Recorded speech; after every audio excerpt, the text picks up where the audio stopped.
From as far back as I can remember, my life has been intertwined with fish and farming. My father harbored grand ambitions to transform our property into the nation's leading trout hatchery, and remarkably, he achieved it. I was always by his side, wading knee-deep in pond water, mastering every aspect of the trade. It was more than just work. It was our family's calling, a legacy that shaped my childhood. I spent my days shadowing the fish beneath the surface, learning the business nuances long before I understood what business really meant. "Mia," my dad would call out, beckoning me to learn how to correctly sort the trout, an intricate skill essential for determining their paths on our farm. One tranquil evening, under a sky brushed with strokes of orange and purple, my father shared a poignant moment with me. His expression was solemn, his tone grave as he prepared to share some wisdom. "Look, kiddo," he began, "I won't be here forever. All of this," he gestured broadly at the land and waters around us, "will be yours someday. You need to be ready to nurture it, grow it, and elevate it to new heights." I remember brushing off his seriousness with a laugh, jokingly asserting that he would outlast us all, unwilling to face the reality of his mortality. Yet, his eyes softened with a mix of affection and earnestness as he made me promise to sustain and enhance our farm. Tragically, when I turned 26, cancer claimed my father's life. It struck our family hard, devastating my mother to the point of illness.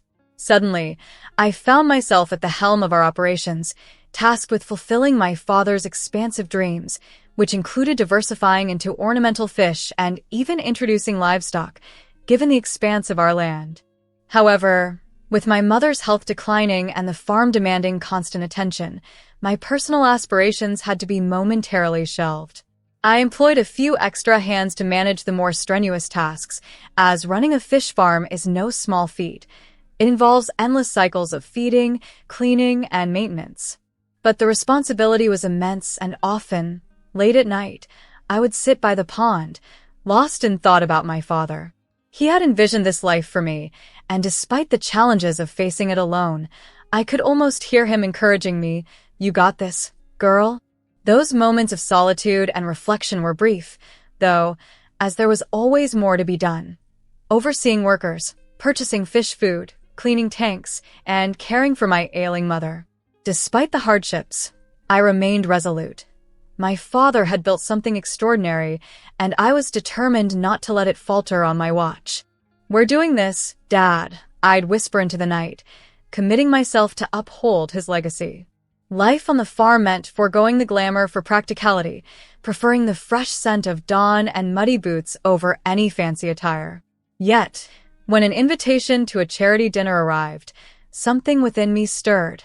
Perhaps it was the relentless days surrounded by fish and feed, or maybe it was my mother's gentle nudge from her sickbed, her way of suggesting I add a little sparkle to my life. So, I traded my overalls for the only decent dress I owned, stepping into a world utterly alien from mine. The evening was a blur of new faces and polite conversations, a dazzling contrast to my daily life. Surrounded by superficial smiles and polite nods, I felt lost in the crowd until Lawrence and Lucas stumbled into my life like a breath of fresh air in a stifling room. Their laughter was easy and their presence genuine, a stark contrast to the pretentious atmosphere I had been navigating. Lawrence, with his infectious grin, approached me near the buffet and joked, "Never thought I'd meet a real farmer here." His comments sparked a connection, and I found myself joking about reevaluating my life choices. Lucas, always with his camera in hand, captured moments as if they were treasures. Their straightforward and unrefined demeanor made me feel at ease, a rarity in such gatherings. When Lawrence inquired about the farm with genuine interest, his humor about fish farming being fishy brought a genuine laugh from me, something I hadn't experienced in months. As the evening progressed, Lawrence's continued interest in my work and dreams for the farm was a refreshing change from the usual shallow conversations about online adventures. His admiration for my work, especially when I mentioned the farm's turnover in a rare moment of pride, felt like a validation of all my efforts.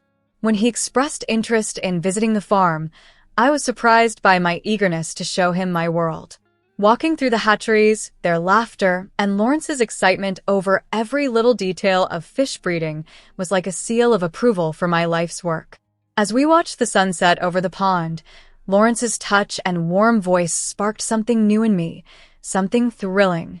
Despite my mother's warnings that men like him might not adapt well to our straightforward, rural life, I wanted to believe that Lawrence was different. He seemed genuinely interested in embracing farm life and being with me. I defended him passionately to my mother, fueled by a hope I hadn't felt since my father passed.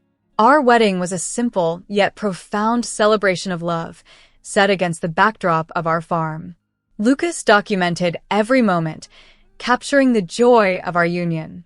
However, as time passed, the initial magic of Lawrence's enthusiasm seemed to wear off. His interest in capturing every aspect of farm life began to feel more like a performance for the camera than genuine participation. The reality of our situation hit me hard one day when I found him lounging under an old oak, completely disengaged from the farm activities. This stark contrast between his initial fascination and the current disinterest made me wonder about the durability of our shared dreams and whether my mother's cautious words held more truth than I had wanted to admit. I could barely contain my disappointment, having hoped for your help today. These ponds won't clean themselves, after all. He glanced up, a leisurely smile unfurling across his features. I was about to, just taking a quick break to update my followers, he said. It was the usual excuse. His assistance was minimal and fleeting, only engaging when it benefited his online image. Whenever he did help, it was lackluster, often causing more issues than it resolved. I recall the first lesson I gave him on feeding our trout. You must be accurate with this. Overfeeding is wasteful, and underfeeding stunts their growth, I instructed, handing him the measuring scoop. He accepted it, nodding absent-mindedly. Sure, but think about how cool a feeding frenzy video would look. Imagine the views, he exclaimed. The gravity of our work, maintaining the delicate balance of life here, was merely fodder for his social media. Yet, love sometimes masks glaring warnings as trivial flaws. My mother, perceptive even in her illness, saw his true nature immediately.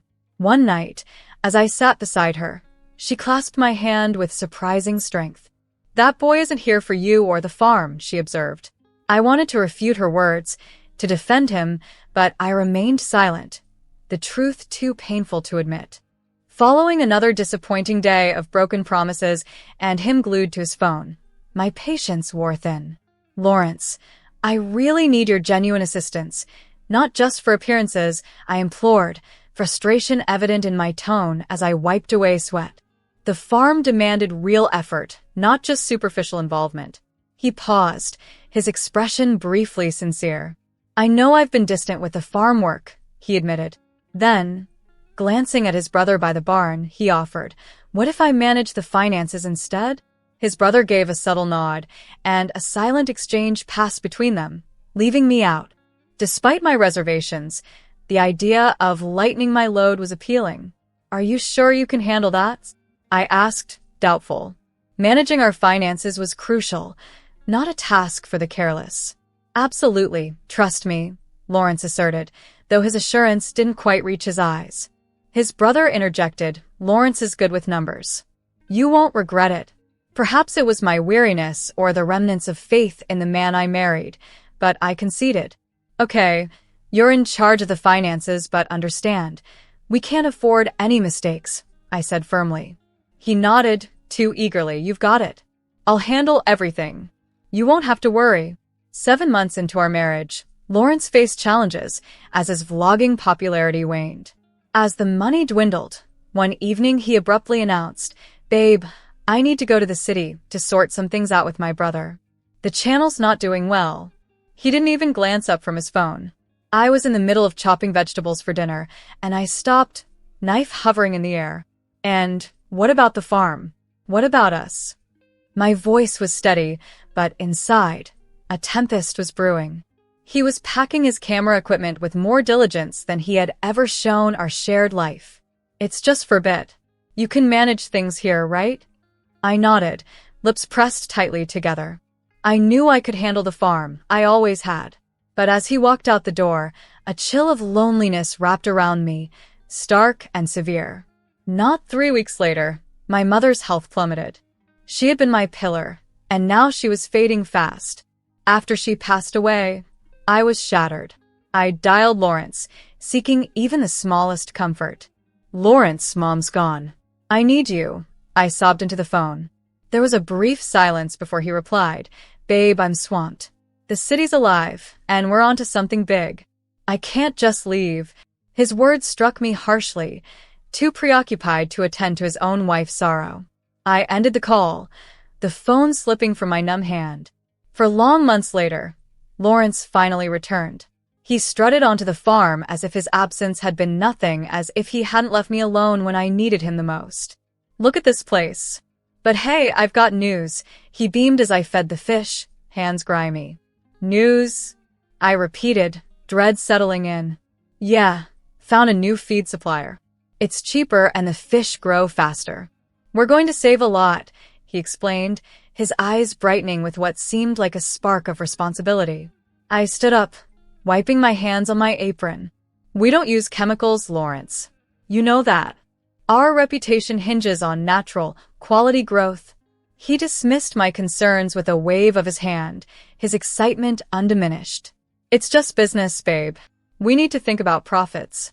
Plus, I have even bigger plans." "Bigger plans?" I asked, tension rising. He nodded, eager. "A massive event right here. Celebrities, influencers, the works. It'll put us on the map." I stared at him, a mix of disbelief and anger churning inside. "An event? With all these people and fireworks? Do you even understand what that could do to the fish, to the farm?" His patience waned, his excitement souring into frustration. "It's decided, all right? It's going to be epic." As the preparations unfolded, trucks invaded, carrying equipment alien to the pastoral life. Tents sprouted like unwelcome fungi, transforming the landscape into something unrecognizable. On the day of the event, the farm no longer felt like a sanctuary, but an occupied land, thronged by strangers indifferent to the delicate balance we nurtured. Lawrence mingled like a perfect host, while I stood aside, witnessing the disruption. The fish ponds, though off-limits, still drew curious guests, their intrigue ignorant of the harm they could cause. As dusk fell, the concert kicked off. Music throbbed through the evening air, an invasive sound against the tranquil backdrop. From a distance, I watched, my heart heavy with each note. Then, the fireworks erupted, bright, loud, and terrifying. Beneath the surface, I could only imagine the terror inflicted on our fish, their home now a chaotic clash of light and noise. When the fireworks dwindled to a smoky silence, it left a palpable gloom over the farm.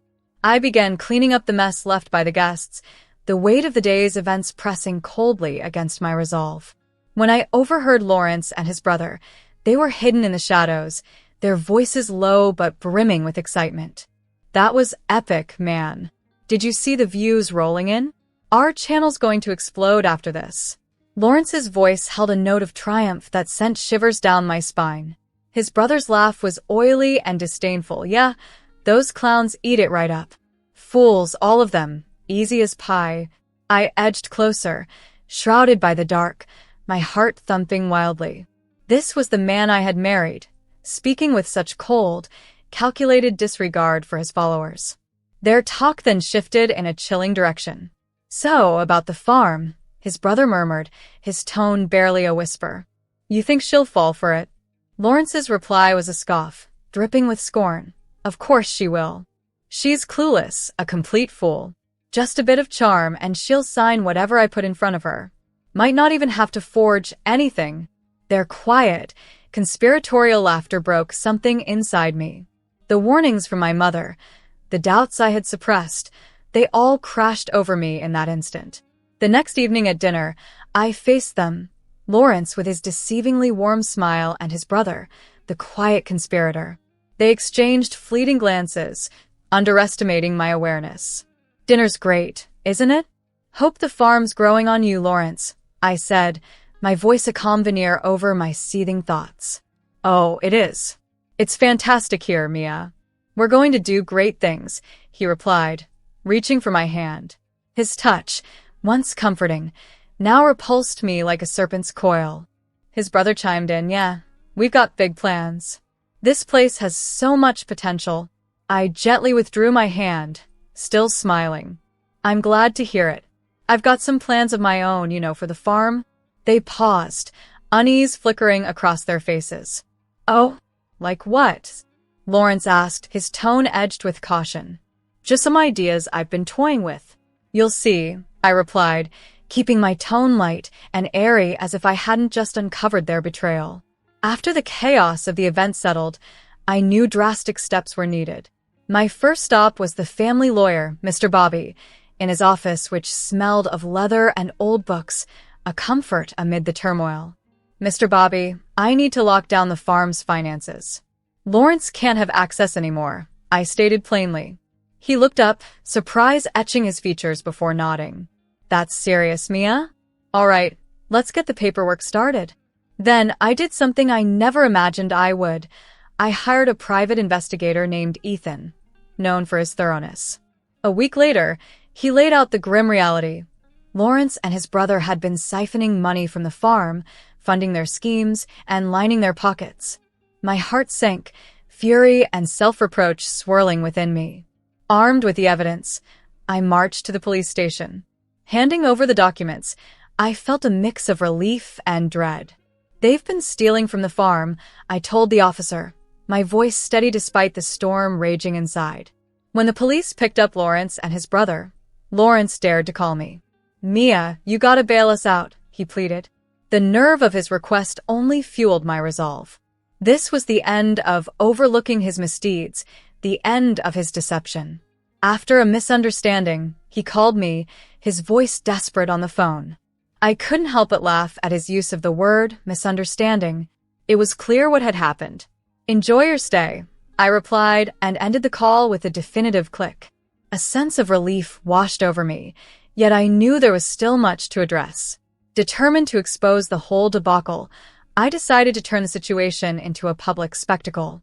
If Lawrence adored the limelight so much, he was about to be thrust into it, though not in the manner he'd prefer. I reached out to a local TV station and several of Lawrence's rival bloggers. "Come to the farm and see the chaos his grand plans caused," I urged them. They arrived, cameras ready, capturing the devastating aftermath. Dead fish floated in the ponds, casualties of the raucous explosions. The air was heavy with a foul stench, a tangible reminder of the havoc wreaked. Standing before the cameras, I narrated our ordeal. This is the consequence when fame and greed overshadow responsibility. This farm is our livelihood, and their reckless pursuit for views almost obliterated it. The public outcry was swift and fierce. The internet was abuzz with the real story, showing the dead fish and the damage inflicted on the farm. Cartoonists depicted the brothers as symbols of greed and foolishness. Lawrence's channel's popularity plummeted, losing followers rapidly. Advertisers withdrew, unwilling to associate with him or his brother. But my actions didn't stop there. Driven by a blend of anger and a desire for justice, I initiated a divorce and filed a lawsuit against them, demanding compensation for every dollar they cost me and the farm, amounting to $2.8 million. It felt like a declaration of war, but for the first time in months, I was on the offensive. Amidst this, I launched my own YouTube channel. It wasn't about revenge. It was about taking back my narrative and honoring my family's legacy. To my surprise, or perhaps not, people rallied behind me. Subscribers flocked to the channel, eager to witness the farm's recovery unfold. Lawrence attempted to reconcile, bombarding me with calls, texts, and feeble apologies. "Let's talk. We can resolve this," he'd plead. But I had moved on, focusing on rebuilding the farm and securing our future. The court's ruling was the final blow to their schemes, awarding me $2.1 million in damages. Watching Lawrence and his brother struggle to comply with the payments and face charges for attempted fraud was more gratifying than I cared to admit. They lost it all: their followers, their credibility, and any semblance of respect. As dawn broke, casting a golden glow over the revitalized farm, I stood by the fence, a sense of peace enveloping me for the first time in a long while. Wayne, my longest-serving employee, approached with 2 cups of coffee. Handing me one, he remarked, "Morning, Mia. Looks like it's going to be a good day." Sipping the bitter coffee grounded me. "It does. We've come a long way, haven't we?" I replied. He leaned on the fence, nodding in agreement. "We sure have. Never thought I'd see this place so lively again." Glancing at the ornamental fish tanks, now shimmering with vibrant colors, a stark contrast to our old trout ponds, I couldn't help but smile. "They're beautiful, aren't they?" I said, reflecting on the new chapter unfolding before us.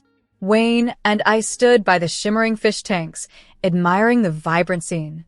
"And profitable too, who would have thought?" he said with a chuckle. "You were the visionary, always knew it. You saw beyond just trout and feed," Wayne continued, his voice echoing a blend of admiration and surprise. As we discussed the day's tasks, my phone vibrated with an incoming email. It was a request from a local school hoping to organize a field trip to our farm. "Looks like we're becoming a staple in the community," I remarked, showing Wayne the email. "That's fantastic. Education is as vital as business. These kids have a lot to learn from what you've built here," he replied, a hint of pride lacing his voice. I couldn't help but smile, feeling the weight of our achievements. Our farm was no longer just about recuperation. It was a beacon of resilience, education, and progress. The future seemed as bright as the morning sun that stretched across our fields. We had plans to expand, with ideas for sustainability projects and community outreach pulsing at the heart of our agenda. The betrayal that once loomed large now paved the way for this new chapter, one brimming with hope, growth, and new horizons. Wayne's voice brought me back to the moment. "Ready to get started?" "Those fish aren't going to feed themselves," he joked. Laughing along, I nodded in agreement. "Let's do it. There's no place I'd rather be." As we made our way into the heart of the lively farm, I felt a wave of readiness wash over me. I was equipped with the same resolve and vigor that had helped me overcome the hardest moments in my life. I was ready to face any obstacles that might arise. The future was yet to be decided, and for the first time in many years, I was truly thrilled about the possibilities that awaited us on this new path.